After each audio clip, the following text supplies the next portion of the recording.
Hey everyone, and welcome back to the Travel and Tourism Podcast, my first season. I never had the pleasure of working with my guest today, but according to Facebook, we do have 85 mutual friends. He worked for Club Med from 1995 to 2002, and then returned in 2010 and worked until 2013. He held such positions as land sports, water ski, and sales. He graduated from Auburn University and reportedly has never had a cup of coffee or been drunk in his life, including the time he spent in Club Med. Well, I'm going to grill him about that, you can be assured.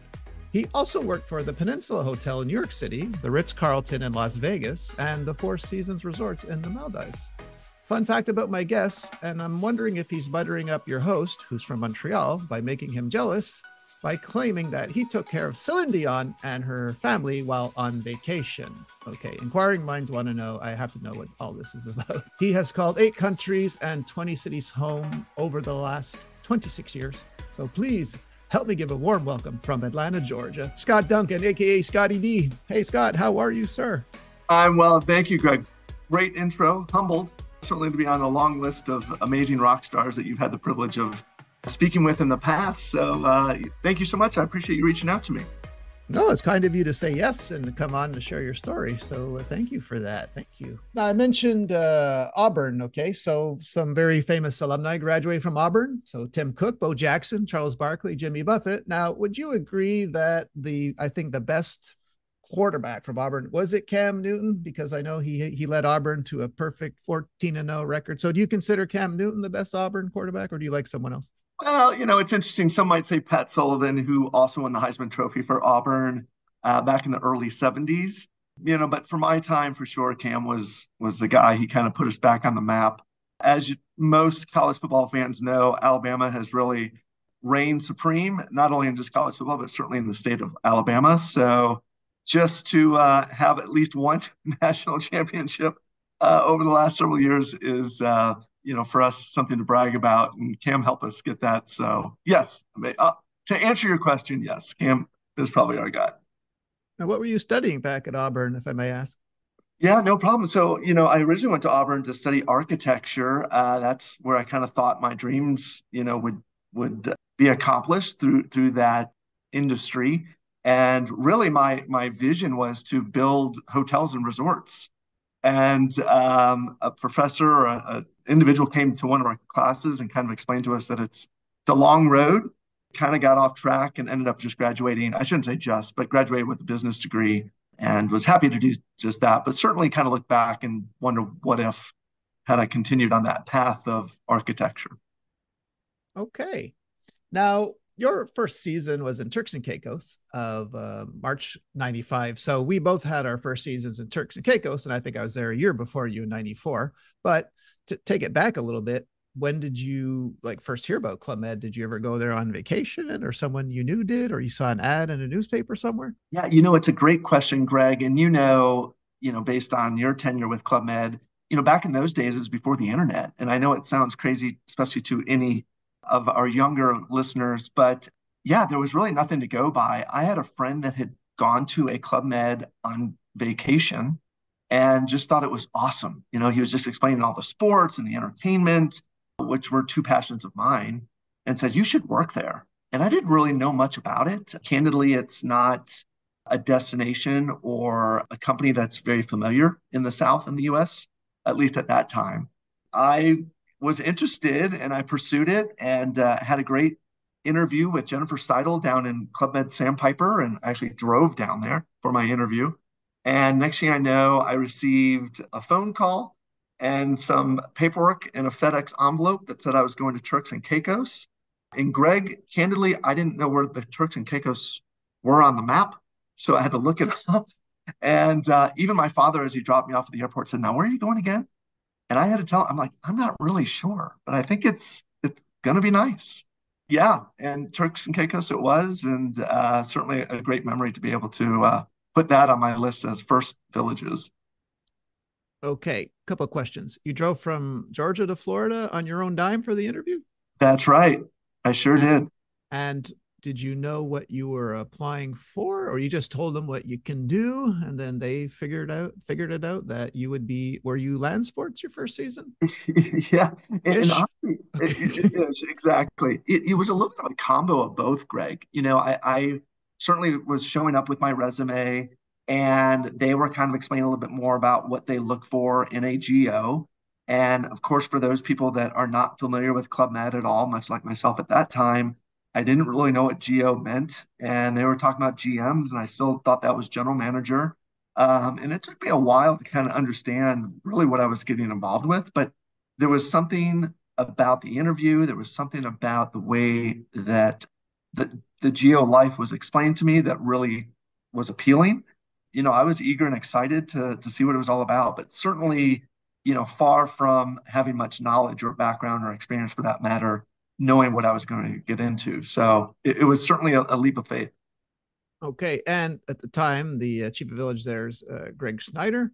That's right. So I guess you meet. Do you recall who your chief of sports was at all? I do. And candidly, I don't know that I actually even met Greg until later on in the evening that I arrived. But Steve Riley was our chief of sports, and he was really the first guy that I met. He, being from Texas and myself coming from Georgia, he was happy to have some Southern blood in the village.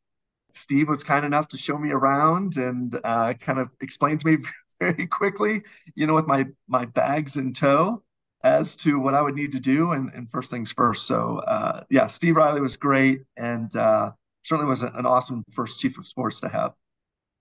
So what do you remember? Like I remember a lot, so I'm just curious if you remember when you arrived at Turks. Did you get any Club Med culture shock? Do you remember that first week?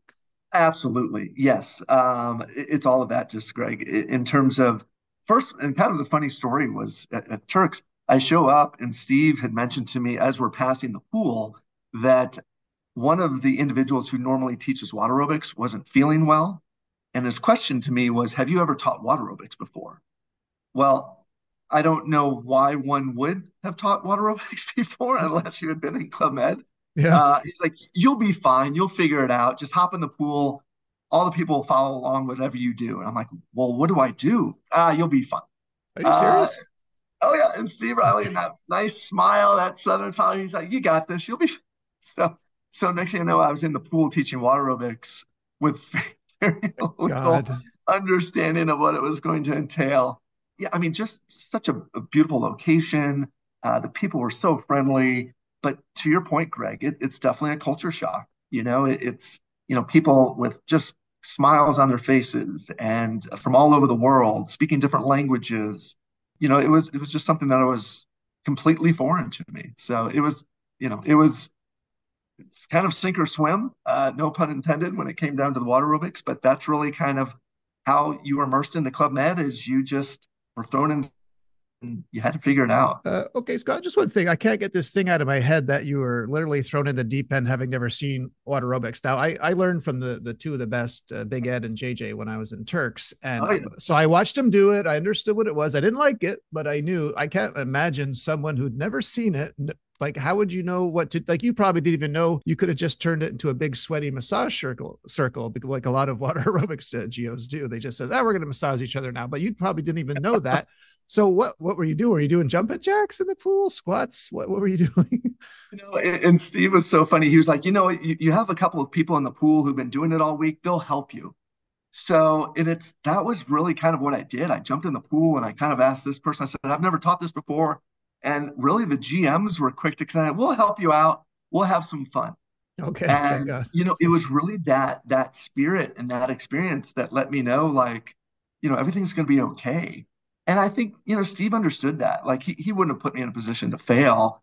So he kind of, ushered me and pushed me into that position. And I think, like I said, the great part of it is that I learned so much, in that one moment, that instant of let's figure this out. Let's have some fun doing it.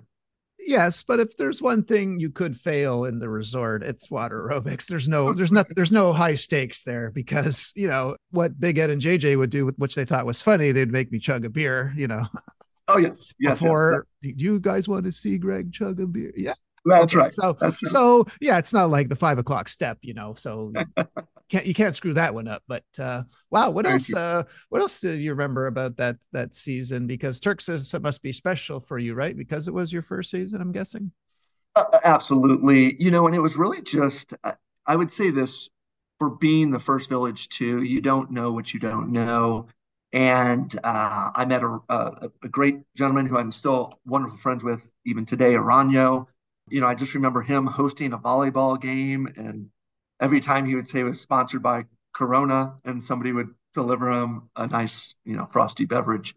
So, just it was all about the people and really just starting to learn very quickly how impressionable and what influence you had on those around you, both internally and externally.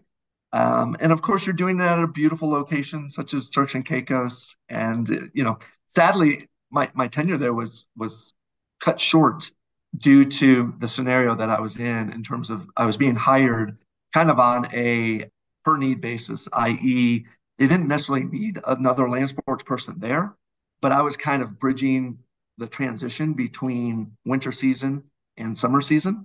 And then they told me that they would come up with a position for me. And the thought would be that it would be there at Turks and Caicos, but in turn, it actually, ended up being another resort. So I can explain how that went down Yeah. as well. Well, yeah. Uh, Before we moved to Sandpiper, that was your next season. I was just curious. Yeah, if at any point you have a funny or interesting story, but please, by all means, just shout it out. But yeah, you could tell us how you transitioned from Turks to Sandpiper if you want. Sure, sure, sure. Well, and the reason that it kind of sticks out to me is I was back in that same water aerobics pool teaching water aerobics, and Greg Snyder popped over and asked me if I had ever, rollerbladed before. I said, yeah, I've been on rollerblades before. He's like, perfect. You're the rollerblade instructor in Sandpiper. I'll tell you when you're leaving. And it was just like that. And I just kind of remember Greg standing at the side of the pool going, perfect. And I didn't really know what that meant. I don't know that, in Club Med, once you've been working for Club Med for years, you know that you'll be going from one village to another. But I didn't really understand how that would work. And especially with me just having arrived, not more than maybe 6 or 7 weeks prior, I was just finally kind of getting comfortable and understanding what Club Med was all about. And the next thing I know, I was packing my bags to leave to Florida. Where Howard McCarley, also a guest on the show, was the chief of village, correct? He was, and I had great experiences with Howard. He definitely had his way of managing and leading a team, but I really always thought he was super fair, super honest, and he also really just wanted us to be excellent. He expected us to be exceptional at our jobs, and I think that was a great credit to his vision and what he had hoped and planned for all of us. Now, was there a big culture shock going from a big singles village like Turks in '95 to a big family village at Sandpiper in '95? No, it's a great point, Greg. But I'll be honest, because I was still, kind of wet behind the ears, I don't know that it really hit me as much. And the fact that I was only in Turks and Caicos for about, nearly 2 months, I don't know that it really made such an impact on me that family village lifestyle was all that different. It was still that collaboration. It was still working with your brothers and your sisters on stage, off stage. So I just felt that immediate Club Med geo life, and I can't say that it necessarily impacted me too much going from that singles village to a family village. Now, of course, years later, I felt that impact, but at that point in time, it wasn't necessarily the case. Was the half pipe there at Sandpiper when you were there, or that came Not later? yet. No, that was later on. Several years Okay. later, they brought that in. But at that point in time, we really it was the Okay. roller. Yeah, go ahead. Well, yeah, no, I was going to ask you. So, what is a typical day for rollerblade Geo do? Like, did you go outside the village, or you only took them around the village on these tours? We did. Great question. It really was morning training sessions or lessons. So you would open up at around 9 o'clock. You would conduct lessons until about 11. And then we had what we called the advanced tour. And the advanced tour was about an 8 to 9 mile tour outside the village. You would go out the back gate, around the neighborhood, and then arrive back to the front gate. And then you would come back, lessons again from 2 until 4. And then at 4 o'clock was the beginner or novice tour. And that novice tour was really front gate to back gate, which is about, they say, about 3 miles. So that was every day. And of course, Greg, as you know, those days, 7 days a week. So, needless to say, I was in some of the best shape of my life. My legs were probably the strongest they had ever been. As But we rollerbladed 7 days a week, and like I said, you pile on about 11 miles every day, along with lesson time and doing water ski shows and everything in between. Definitely a workout. you must have had some nice calves, huh? Yeah, I don't like I said, I was definitely in the best shape of my life those years. So what can you tell me about Sandpiper and Howard? Any funny or interesting stories come out of that season? Now, for that, that was really the time that I felt the Geo bond. That was my first full season. We really had a great team. As you know, Greg, too, a lot of times they're kind of throwing newer Geos into the Sandpiper kind of Geo hotbed.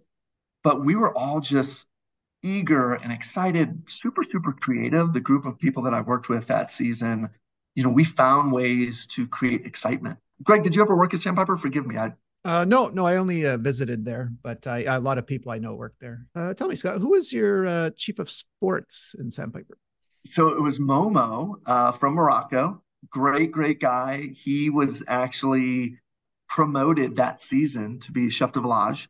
So it was an exciting time and definitely a character. I don't know if you ever worked with Momo, but definitely a great spirit. He was fantastic with the kids, fantastic with the guests. Learned a lot through Momo.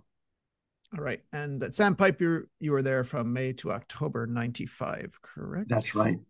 Now, at the end of that season, do they ask you where you want to go? Or does Howard say, hey, do you know how to do archery, Scott? And then they send you to an archery village? No.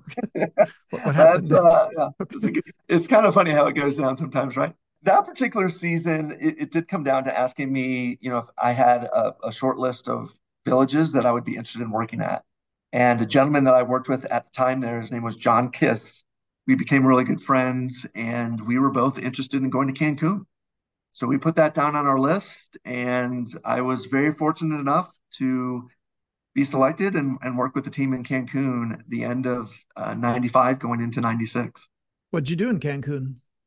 I was land sports. So I converted myself from obviously it started in land sports, had that season of rollerblading, and now is going to go work with who you mentioned earlier, Mr. JJ Shorthill, down there in Cancun. JJ was there? He was. We were Okay. we were Batman and Robin as part of the land sports team. Okay. So I didn't know you worked with JJ. Oh, that's cool. Okay. And Stefan Rowena was your chief of village, right? You got it. Who was the chief of sports there? Chief of Sports was a gentleman by the name of Laurent. So we Laurent. Okay. had, as you know, Cancun attracts some great talent, a lot of well-seasoned GOs. We just had a great, great team. It was actually a good blend of some of the newer guys, such as myself and John, and then of course you had the JJs who've been doing it for a while. So Laurent had a little probably easier job than most, just because Scott Smith was ski. We had just everybody who was the chief of their departments was well tenured and certainly very skilled in their abilities to support their department. So really good active sports team. Did you have a favorite nightclub in Cancun? Mine was Coco Bongo. Were you going to Daddy-O's? Were they Yeah, organizing? Daddy-O's was still the place. And truthfully, Greg, it was interesting. There was a period of time when they wanted us to stay in the village. And the reason for that was really to ensure that we were keeping people in the village, right? As the GOs would leave the village, so would the GMs. So the goal was to try to keep people in the village just to make sure that we had that ambiance. Well, there were people that would actually sneak out. They would actually swim out in the ocean and go around and get up at the nearby hotel, Oh, which I really? believe was the Westin at that time. And Oh, they would hop in the really? taxis over at the Westin to go to Daddy-O's. Okay, I'm curious what they were wearing because, did they have changing clothes in a garbage bag or something? That's exactly what they did. What? Changing Really? Okay. clothes, they would hold it over their head. They would go out, swim across, and then they would change at the Westin, hop in a taxi, and head off to Daddy-O's. Now, when I was there, and I'm sure almost every season at Cancun, were a bunch of GOs going out to enter the hot body contest, trying to win some money, or what? Did you ever were your some of the GOs doing that? No, no need to mention names, but I'm just saying, I will was not. that going on? Was that going on? In that particular season, it did not. Of course, I experienced some of that later on, years after when I had gone back and worked at Cancun. That season, once again, it was 7 days a week. We really were focused on, the GMs in the resort. And there was just a lot of emphasis for us to ensure that all of them were having an amazing time. And as you know, there's always tons of smiles, tons of laughs in Cancun as you're just working with some awesome, awesome people. Okay, I know Cancun's a singles village. So, you have any appropriate stories from that season? Well, one appropriate story, which might be interesting. I don't know, Greg, if you ever had the pleasure of working with the Atlantis group, but it No, was I my never did. I always wish I could. So, yeah, please tell yeah me your story. yeah sure. So it was a an experience for myself and several others. For those people that don't know, Atlantis is it's a group of gentlemen coming down to have a good time, and the whole resort is taken over by this Atlantis group, and it's predominantly obviously gay men, and just bringing great energy, great spirit. But I had the opportunity to be in a lot of the shows, and this one particular show and this one particular number had a lot of us all dressed up, kind of in ripped up shirts and ripped up jeans, so on and so forth.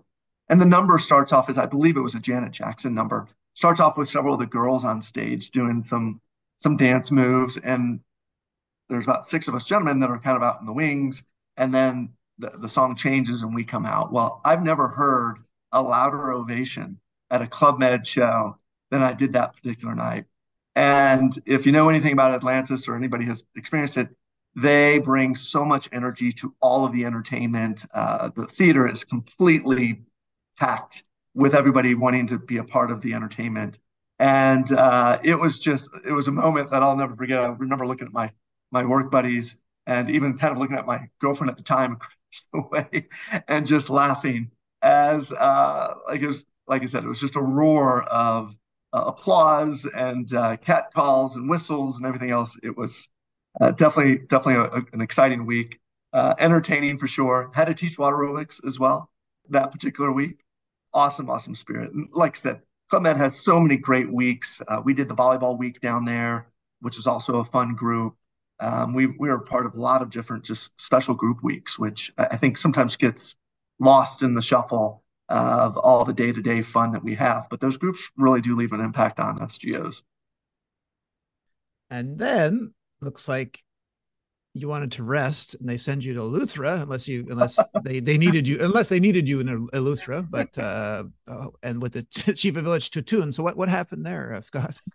So you're right. They needed my support. Cancun actually goes from two land sports GOs in the winter, at least at that time, to just one land sports. I believe JJ stayed on that summer, and I decided to move on. They gave me a short list of opportunities to head up the land sports program, and Eleuthera was one of them. So I headed off to Eleuthera, a beautiful, beautiful resort. Certainly breaks my heart to know that that village is no longer around, but I had the privilege of, as we do, Greg, meeting a whole new cast of characters and new GOs and working with Tatoon. And it was quite interesting and yeah, beautiful, beautiful resort for sure. What did they have you do at Eleuthera? I was in charge of all the land sports. So, this was kind of good. I had the ability to learn a lot from JJ for sure, and just take that energy that he always brought to the table and that we created in Cancun and brought it over to Eleuthera. Even though it's a family village, we still had a lot of fun. And of course, the Bahamas and those that worked in the Bahamas were one of a kind. I'm so glad you worked with JJ, because him and Big Ed made a big impression on me, and his name JJ's name doesn't come up often enough, so I'm glad that you work with him, because he taught me a lot about volleyball. I was a basketball player when I got to Club Med, and he I wish he could have saw what I became in volleyball. So JJ, if you're listening to this, yes, I really got good in volleyball. Yeah, yeah. Which he would shake his head a lot at me when he was reffing the game. Why are you dinking? Don't ding it. Slam Yeah. it down their throat. Okay. Yes. Sounds like So JJ. I'm glad that you got a chance to work with them. Okay. All right. Now, so who's your chief of sport in Eleuthera? Do you recall? I do. It was actually a gentleman who teach. Mayor was actually my Oh, chief of that's sport. right. Yeah, who was he was a chief of mini club, but then he wanted to be chief of village, so they put him at chief of sports for a while, I That's believe. right. That's right. And Teach, if you know, and if Teach is listening, he would tell you the same thing. Sports wasn't necessarily his specialty, so he was great, and he taught me so much as well. You know, he kind of taught me more about just not necessarily on the sports side, as you mentioned. Like JJ taught us a lot about playing volleyball, but Teach was great with entertainment. You know, he really believed in creating an experience for the GMs and really focusing his attention on just his leadership abilities. And I had a great relationship with Teach for sure. And here's something interesting. So the chief of village in Turks, Greg Snyder, who sends you to Sandpiper to do rollerblading, ironically, you meet up with him after Eleuthera. Okay, so they send you to Sandpiper in May of '97, and Greg Snyder's there, right? That's right. That's right. Okay, As well as Teach. okay. So yeah, so it was really Teach who had reached back out to me after I had departed Eleuthera. He had reached back out to me to say, hey, he was putting together kind of his little dream team there in Sandpiper with Greg, and my name came up, and I really appreciated the phone call. I was humbled and honored that he had reached out to me and decided to head back there. And once again, it was as land sports, and in a similar fashion, had a great relationship with Greg. Yeah, it was a great experience going back. Well, while you were at Sandpiper, were you part of the water ski team, or did you help out doing certain numbers in water ski? Yeah, so really that was kind of my side hobby. I think as you know, Greg, too, we all had kind of our role and our responsibility, whether it was, you know, even at the boutique or at the bar or certainly on the sports team. But then you had, you know, what you like to do on your own time. And for me, it was the water skiing. So I was really from early days in Sandpiper, my very first season in Sandpiper, I was in the water ski shows. And you just kind of take those first days of just being the base of the pyramid or flags, and eventually, you know, you're doing backwards up toe holds and slaloming. So, if not even barefooting. So, you know, that was really what I was doing on the side. Every chance I had, I would go water ski with the ski team. Like I said, on my time off when I wasn't doing land sports, that's where I would go. Did you learn how to barefoot there? I did. Yes, and it goes way back to that season '95 with John and some of the guys. We would go in the back channels where the water was super calm, and that was the best place to foot. And of course, if anybody has tried their hand, or in this case their feet, at barefooting, you know that you're going to take a couple of bad falls. You know, you're going to definitely have water coming out of your face at some point later on that evening. But it was in Sandpiper that I learned how to foot. Okay. And now you go to Cancun after Sandpiper in January '99 with Kevin Batt, Montreal boy. That's right. Okay. What was that? What was Cancun like the second time around? Yeah, that was certainly a new experience too. You know, now I'm visiting and working in Cancun, but I have experience under my belt. Going there that first season, you're just like I said, you're kind of a deer in headlights as you take it all in and try to figure it out. And I think once you go back to a village a second time, you just feel more comfortable. So it was very similar. I had a couple of former GOs that had reached out to me and said that Greg had put together this dream, or sorry, Kevin had put together this dream team, and a gentleman had left the ski team and wanted to see if I wanted to be a part of that ski team. So without further ado, I was actually living and working in Mammoth, California at a ski resort, winter ski resort. And I basically handed in my snow skis to head back down to Cancun and pick up my water skis. So it was a welcome change. I know, Greg, you're up there in Montreal and you love the winter conditions, but I was Oh, oh, happy to leave it after oh, 2 months. oh, no, I don't. That's why I stayed 10 Oh, okay. years. That's I why I got stayed 10 years in Club Med, because I hate the winter. Oh no, yeah. If I was from California, Hawaii, or Puerto Rico, I would have stayed 6 months in Club Med. No, because of my hatred of winter. All right. So, Sure. so is this true? So you took a break. You went to be a ski instructor, and then you went to become a water ski instructor at Cancun. This is true. Yeah. So, Wow. so yeah, it was really, as you know, in Club Med, with we did seasons, and you're oftentimes asked or told like, "Hey, when are you going to get a real job?" So, I really wasn't sure. I had a girlfriend at the time who was from England. We were trying to figure out how we were going to be together. So I took a brief kind of hiatus, not knowing that it would be a hiatus, but of course it turned out to be.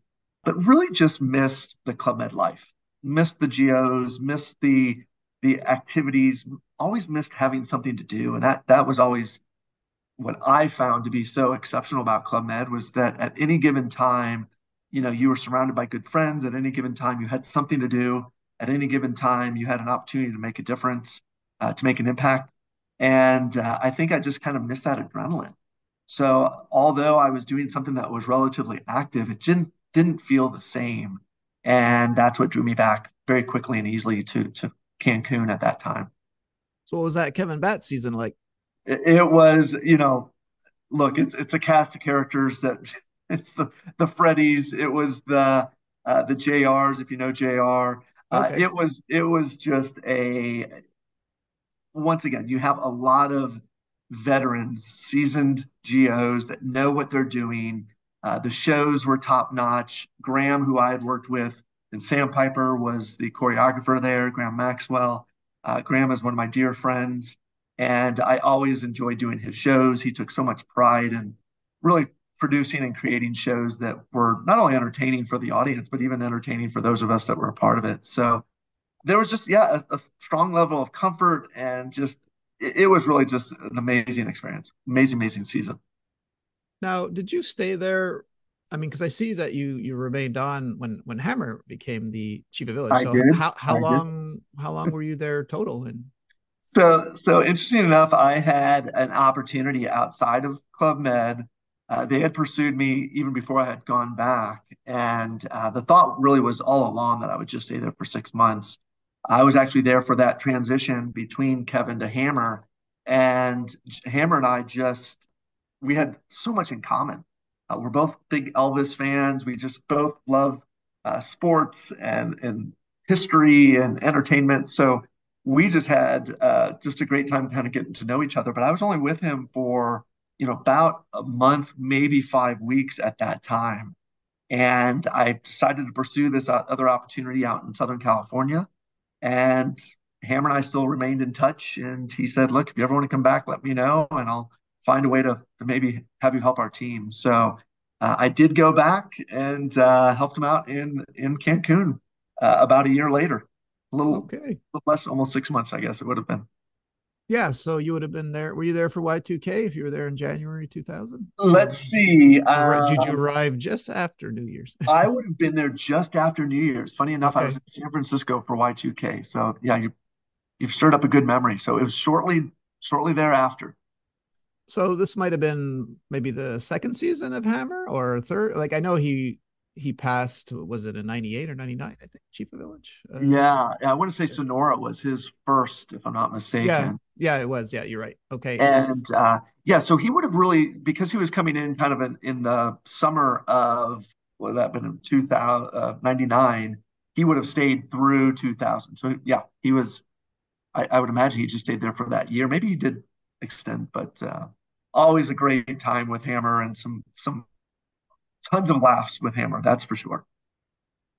Yeah, because then you does he ask you to come with him to Punta Cana after Cancun? Well, I actually tried Canada a little bit, Greg. I What? actually, What? Really? yes, I had an opportunity to work with a buddy up in Toronto, and things just didn't go as planned. And Hammer once again reached back out and said, "Well, if you're looking for anything to do, I could use your help in Punta." So kind of similar to the Mammoth Mountain snow skiing situation. I was quick to pack up my Jeep at that point in time and drive it south, and then hop onto a plane to help him out in Punta Cana for, quite honestly, it was really just a couple of months before I had another opportunity pop up in Sandpiper. So working with Hammer, like I said, it's always such a pleasure, and we just have a great time in every village that I've had an opportunity to work with on. Were you doing like polyvalent in Punta I Cana? was sure, I sure was. So kind of helping out in various areas, whatever he needed my assistance with, I was going to be there for him. I primarily spent a lot of time with the land sports team, obviously with my background. So Brian Caraher and a host of others that I got to know and work with, who are now friends for life. Really, yeah, another great experience, Punta. Yeah, and I see. Yeah, you go to Sandpiper for the third time, I believe, from May 2001 with chef de village Uria Osmani, correct? That's right. That's right. So back So to Sandpiper, and Sandpiper just kind of became the place that I always found myself, that village, and just so much comfort. In similar fashion, they were looking for water ski instructors, and they needed us to have this for the first time. They needed us to have our certified boat captain's license. So several of us took got our licenses, and we were there to operate the ski team, and we did that. And obviously, uh, like I said, some of my best friends, JK, who you probably know of, JP, and I, and several others, we worked together, and like I said, nothing but great experiences, time after time. just one thing, Scott. So I see this is your first time at Sandpiper. Now there is a day off. So before you couldn't really leave the resort. So did you go? Did you get a chance to go shopping or see a movie now? Well, yeah, it's a great question, and you're right. It felt really awkward, candidly, for so many years working 7 days a week. And I always say that, in my humble opinion, like it really brought us together. When you work 7 days a week, like if you don't see somebody, you worry about them. Now I'm working in an environment where people have a day off, and I'm always like, are they sick? No, they just have their day off. But it definitely was a change. And of course, being in Florida, you now have access to everything there in Orlando, everything down in Miami. You have easy access to a mall, to movies, as you said. So it definitely felt different. It not bad, but it definitely felt different from those years previous. And then I think I mentioned in the intro because you had stopped and went back in 2010. Now were you doing sales in Sandpiper in Yeah, 2010? so I had, the years between, and we can get to this in a moment, but as you kind of alluded to in my intro, I had an opportunity to work for the Ritz-Carlton. I worked also for the Four Seasons out in the Maldives as well as Seychelles. And I was kind of ready to come back and trying to figure out what I wanted to do. And my dear friend Hammer had reached out and mentioned that they were looking for somebody to assist with the Sports Academy program as a part of the relaunch for Sandpiper Bay. So, my passion for sports, certainly it was always on my mind. And what I was doing out in Maldives was director of sports and recreation. So I had a couple phone calls with Hammer and a couple phone calls with Kevin. And the next thing I know is I was heading back to Sandpiper, a place that I had called home for so many years. And it was under a little different situation because I was no longer going to be technically a GO, but I was now going to be responsible for driving Sandpiper Bay with their sales results relative primarily to the Sports Academy. So it was a completely different beast and certainly a great challenge as we had to kind of transition from what Sandpiper was to what the vision was moving forward with Sandpiper and having an elite sports academy on its grounds. Okay. You had a story about Vegas you wanted to share, correct? I wanted to share this just because I think that it's kind of indicative of the impact that a geo can make. And I don't even take as much personal credit as much as I don't know, I take pride in knowing that we did have an opportunity to connect with people. I was actually supporting an event out in Vegas, and this was in, I want to say 99 or 98. It was kind of as I was trying to figure out my life. We had a gentleman is kind of eyeing me through this crowd, and he actually didn't say anything the first time that I saw him, and I thought he was really part of the group that I was helping to support. And then the next day, I'm sitting at the same desk, and the gentleman once again kind of notices me through the crowd, and he then approaches me, and I didn't have a name tag. Without saying anything, he's like, "Is your name Scotty D?" And I said, "It is." And he said, "Oh, I thought it was you. I actually saw you yesterday and I was going to say something, but I wasn't so sure that it was you. And I actually went to sleep last night and I told my wife that I thought I had seen you and then I didn't say anything. And she's like, well, you should have said something. So I made a point of coming over here and to see you. I said, oh, well, that's really nice of you. How you doing? He said, well, you probably don't know me and this might be awkward to you, but he goes, I actually met you in Club Med Sandpiper Bay several years ago. I said, oh, okay, that's great. He goes, well, you might not know this or maybe don't even remember this, but you actually taught me, my son, and at that time, my dad, his grandfather, all how to rollerblade. And I said, oh, well, that's great. Now, I'll be honest, Greg, there's a part of me that's going, oh, great. Like somehow grandpa has died on rollerblades. I'm held responsible. That's why he's come back to see me. But he actually went on to just say, look, we'll never forget that moment. We'll never forget how much time you took in helping us and creating a moment for my son that he will never forget. He'll never forget the time that he learned how to rollerblade with his grandfather. And the fact that you were just so patient and so helpful, you were so dedicated to wanting to see all of us rollerblade at the same time, we will never forget you. And it really didn't have much of an impact at that time. I was just kind of, oh, that's great. And I was still kind of locked on the thought that maybe I killed grandpa. He went on to tell me that grandpa was still living at the time. But it wasn't until later on that night that really it kind of hit me and it resonated with me how many stories are probably like that. You know, every day we were teaching people new things or creating an experience for individuals that for us it was every day. For them it was a special day. And I'll share that story from time to time, and everybody that hears that story always is somewhat impacted and feels that moment of appreciation. And I'm sure, like I said, many of the people that you've probably hosted on this podcast have shared similar stories. But I think that there's a real, I don't know, a real pat on the back to so many great GOs and so many great individuals that have really kept the legacy of Club Med moving on. And that's why we appreciate, Greg, what you're doing and sharing some of these stories or allowing us to share these stories. That's an amazing story. Personally, I would have been too afraid to teach a grandfather how to rollerblade. You know, after seeing many hockey injuries in my day, but man, good on you. Okay. Yeah, yeah. Well, don't get me wrong. I'm sure that came into mind. I think at that time we had to have everybody wearing all their pads, knee pads, Okay. elbow pads, helmets. Well, So sure, but I probably gave them a few extra pads. yeah, but those old guys, they bruise like ripe bananas. You know, I'd still be worried. But no, that's a great story, Scott.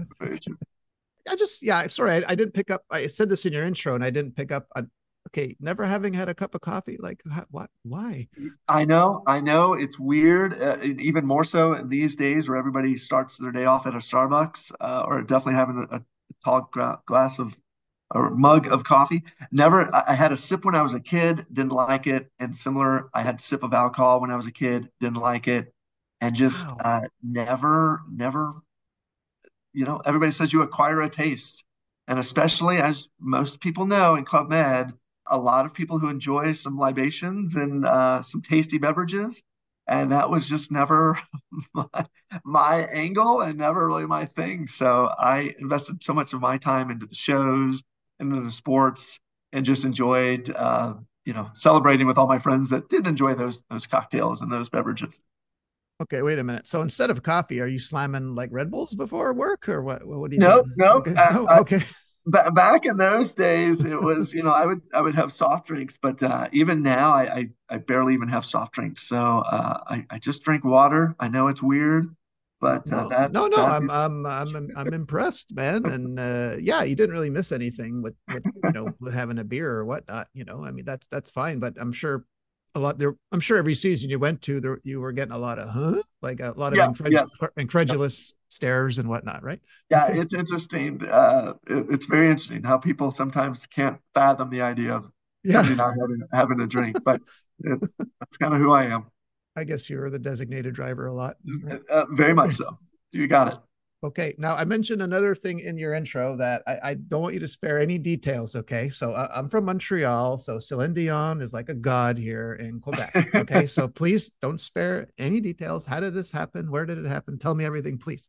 Sure. Well, first, as we know, we take a lot of great pride in the hotel and hospitality industry to protect our guests and their safety. And we're very private in keeping information. We try to Got maintain it.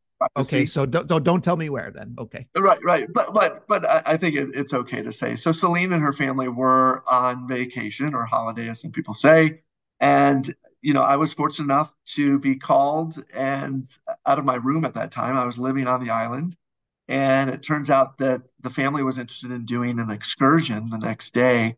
So I was brought to their dinner table where I had conversations with their bodyguard and their security team about this excursion. And it just so happens that I had recently moved to this location from Lake Las Vegas, which is about 17 miles off the Las Vegas Strip, which is where Celine actually lived for a period of time, as she had a residency. So it was coincidental. We kind of had those conversations. And of course, as you know, Greg, working with so many people from Montreal, they were surprised that I knew very, let's just say, Quebecois terminology. And so anyway, we started having some great conversations. They were so polite and kind to invite me actually to join them on the boat. In fact, they insisted. And truth be told, just a wonderful family. Renee, of course, was around at that time, and just a wonderful man, and just an awesome time with them. And they were just so generous, so thoughtful, very, very humble. They asked me to eat lunch with them. This is, of course, once again, we take a lot of pride in wanting to make sure that our guests enjoy the time to themselves, but they were adamant about my participation and sitting down with them and enjoying a meal on this white sand bar that was out in this beautiful blue water. And yeah, just a lot of great memories. And they were even kind enough to come back several months later after touring.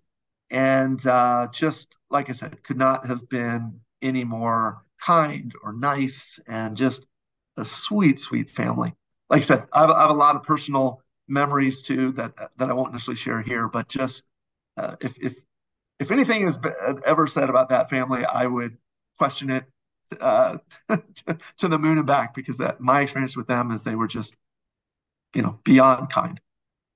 Are you saying that she spoke to you? We did, yeah, back and forth. She was kind enough to even she personalized a CD and gave it to me, and Oh just my God. yeah, Really? yeah. Whoa. Dude, you know how big this is? Okay. Like, wow.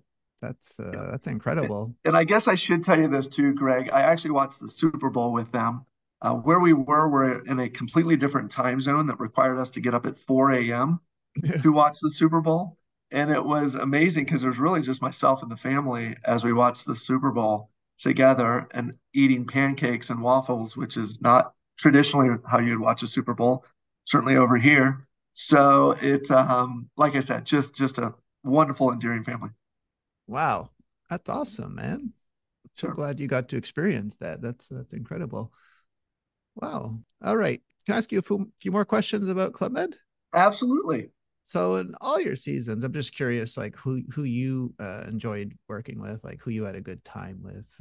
It could be anyone, Geo, GMGE, it could be Chief of Service, Chief of Village. I'm just curious who you liked working with. Yeah, I mean, obviously, Greg, that list would be super long. I've maintained tremendous friendships with so many of my fellow Geo brothers and sisters. Boone and I still water ski on a regular. We actually were just out on the lake as Sunday of this week, and I have a lot of, like I said, some of my friends I even went into business with. JP and JK remain amazing friends of mine. A gentleman that, like I said, John Kiss, I still reach out to on a regular basis. So Hammer, I speak to Hammer frequently. So it's so difficult because, like I said, these all become, like we're all fraternally bonded. And I think that that's what's so special is it's not even just one person. I think that we could all say that we're there for each other. As you know, Greg, too, we could pick up the phone in an instant and have somebody that would be by our side if we ever needed somebody. So that's what's so cool about this experience as a whole. And that's, I think, why you have a lot of people that are more than willing to hop on these podcasts with you, Greg, is because we feel that bond and we feel like it's worth sharing. You mentioned when you were talking about Turks and Caicos that you got your tickets. Did you say they came by Pure Later? They did. Yeah. Okay, so I asked this question of 90s Geos to this day, because this happens to me, just happened today again. When you see a Pure Later truck, driving around, do you automatically think your tickets are coming, your plane tickets? Because I But still do this. yeah. Well, and to that point too, Greg, do you remember they also came with like a sheet of what to expect and what to bring? And that sheet was very, very vague, right? It said bring a couple of colored shirts, bring a red one, bring a green one. Like it was not necessarily Yeah, the yeah. easiest to understand what you're preparing for. Toothbrush. Yeah. Okay. Yeah, Okay.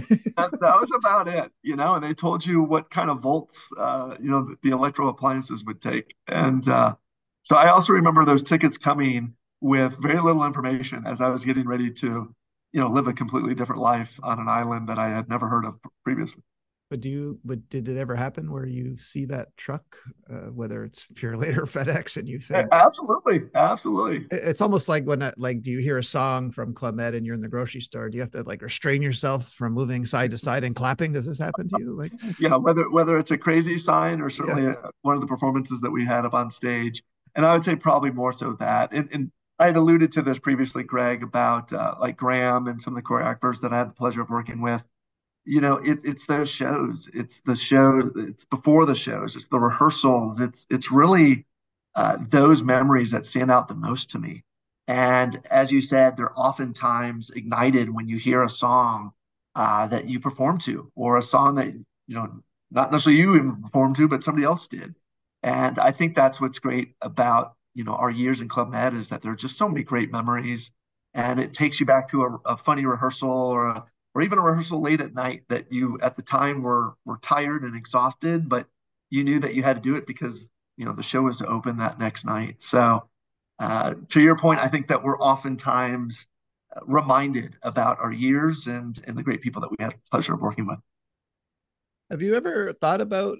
Is there anything you miss about Club Med? Have you had time to think? Like, if I asked you, are there three things? Do you just have one thing, or more than three Don't we all things? miss something about Club Med, Greg? I think that we Yeah, all, after a period of time, I think it's really just the accessibility. I think that's what I miss the most is just the accessibility to friends, the accessibility to playing sports and doing activities, to connecting with people. It's just not that easy. You had mentioned volleyball, and I'm sure you still love to play volleyball. I still love to play volleyball. Well, it's not that easy just to get three other guys to go play two man, right? You have to figure out where the court is, who has the ball, what time you're showing up. Does anybody have an extra pair of shorts? Like it's there's a lot yeah, more. yeah, and also it's not 1995. So if I smash that ball, is my shoulder going to work tomorrow? Right? Okay. That's another good point. That's another good point.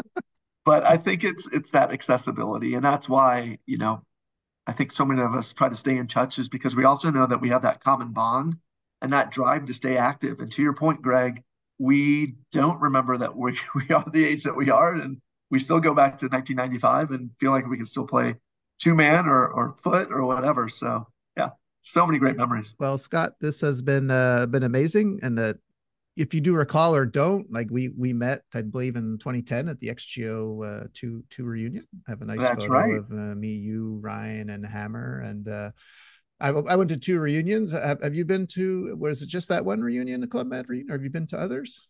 I have been to others. I was actually at the one. It was part of kind of the planning stages of it. The one in Sandpiper that was a few years after that one. So if I'm not mistaken, that would have been around 2012, 2013 that we hosted another one. And yeah, those are always great. Like I said, when you see old faces, and one of my good buddies is Vlad. So whenever I see him, it's going back to the great stories. And I know that you also know Vlad. So yeah, like I said, just been to those two. I missed the first one because I was living abroad, but I know that they're always other ones that are coming up. Yeah, no, there's one next year, right? In Cancun, I believe, right? In May, That's what I May. hear. Yeah, that's right. Well, I really want to thank you for sharing your story with us here today, Scott. This has been amazing of you to come on and do that. Greg, I appreciate it. Like I said, thank you for taking me down memory lane. Okay. Well, here's where we say goodbye to our listeners, sir. So if you have any friends listening and you want to shout them out, just thank them for listening. Thank you. I'm sure you know who you are. Several of you out there for sure. But I appreciate it. And Greg, like I said, thank you for being a great host to all of us, ex GOs and even current GOs for that matter. Thank you, sir. That was Scotty D, and we will see you all next week. Bye.